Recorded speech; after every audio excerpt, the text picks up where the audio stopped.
Ang pagtuturo para sa akin ay isang misyon ko sa buhay. Ito ay nagbibigay ng definition sa aking sarili.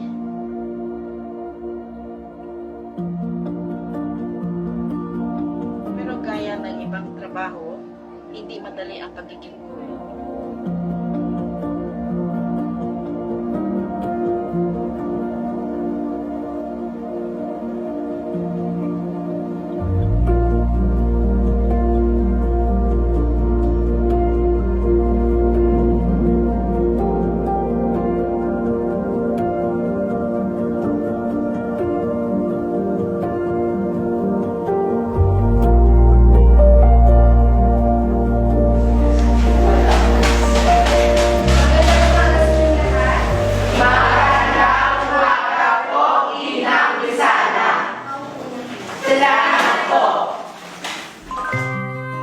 Pero gaya ng ibang trabaho, hindi madali ang pagiging guro sapagkat gumawa ng lesson plan, mayroong magulo ang silid-aralan, may mga kabataang maiingay, at mayroon namang mga kabataang tahimik at matulungin sa paglilinis.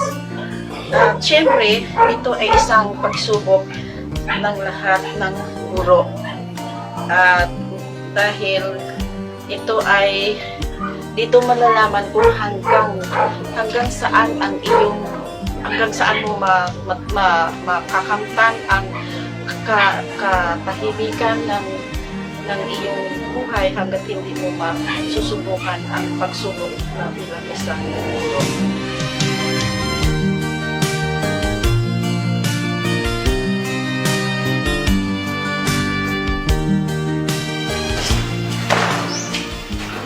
Oh, pairam naman ang comics mo, oh. Aking ng comics ko. O ano? Sino ba talaga yung Tama na nga yan. Ma'am! Anong kabuluhan to? Sino pa sinulat to? Sila pong dalawa. Okay ka lang ba? Hindi ka ba nasaktan? Hindi po. Sige, pumunta ka muna doon. Kayong dalawa. Huwag yun namang awayin yung kaklase niyo. Kung gusto mong maging mabuting pulis, ngayon pa lang, simulan nyo na. Sorry po, ma'am. Sorry po, ma'am. Sorry po.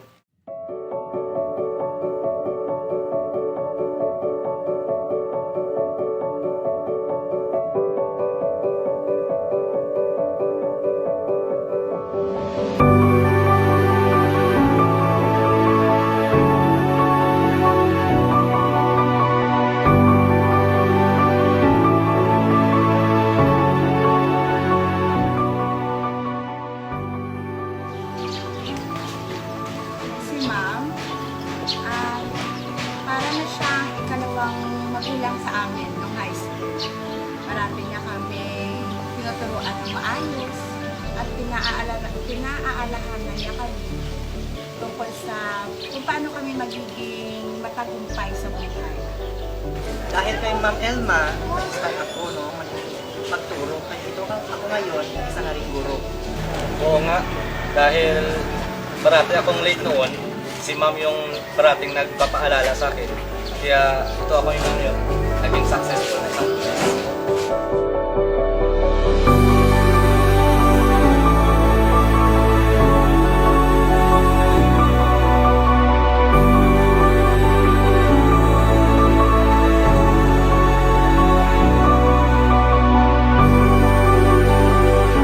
Sa aming mga guro, maraming salamat sa inyong sakripisyo at malasakit. Kayo ang kabalikat sa aming pagbabago. God bless po and Happy Teacher's Day. Tayong mga guro ay may kapangyarihan na hubugin at impluwensyahan ang kinabukasan ng ating nag-aaral.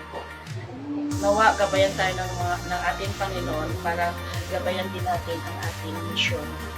Maligayang araw ng mga guro. Happy Teacher's Day.